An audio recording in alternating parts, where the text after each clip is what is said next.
Bonjour à tous, on se retrouve ici aujourd'hui pour l'inauguration de la carte IGN de la bataille de Verdun.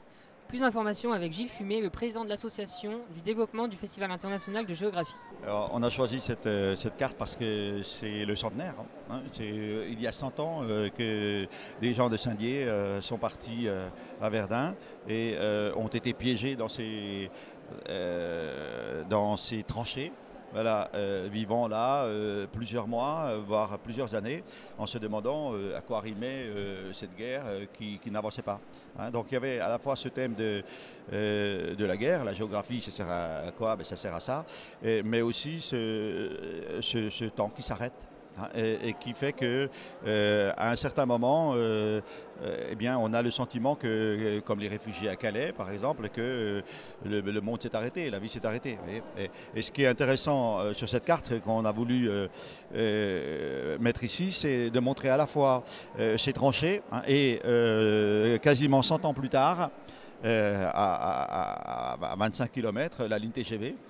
Hein, où là, finalement, là, on a des trains qui peuvent circuler très vite, à très grande vitesse, et, entre la France et l'Allemagne. Là, quasiment où, 100 ans avant, des gens se sont battus et sont morts pour nous, hein. Voilà, je pense que c'était une belle occasion de rappeler que la géographie, ça a servi aux militaires longtemps, et qu'aujourd'hui, bien sûr, la carte IGN, on va plus s'en servir pour faire du tourisme, faire des balades à vélo, etc., hein, mais que c'est le même outil, hein, et que c'est, en tout cas, nous géographes, c'est sur ce genre de documents que nous avons appris notre métier.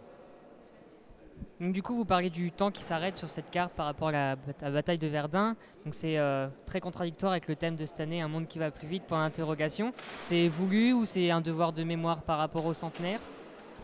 Non. Alors, pour comprendre pourquoi le monde va plus vite, et vous avez insisté sur le point d'interrogation, et pourquoi nous avons choisi aussi de montrer ces tranchées, je crois que c'est pour expliquer que nous avons tous une conception différente de la vitesse.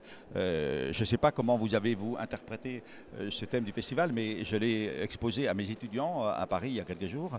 Un monde va-t-il plus vite? Et ils n'ont pas compris la question, en disant mais nous sommes nés avec le TGV, avec Internet, avec tout ça, et nous n'avons pas le sentiment que ça s'est accéléré puisque nous n'avons connu que ça. Et donc du coup, on a pris conscience que la question que nous avons posée, c'était une question voilà, de gens qui avaient déjà vécu un certain nombre de choses, vous voyez, qui étaient de gens plus âgés, hein, et qu'au fond, il faut atteindre un certain âge pour se rendre compte que ce qu'on a laissé derrière soi allait plus lentement. Hein, d'accord.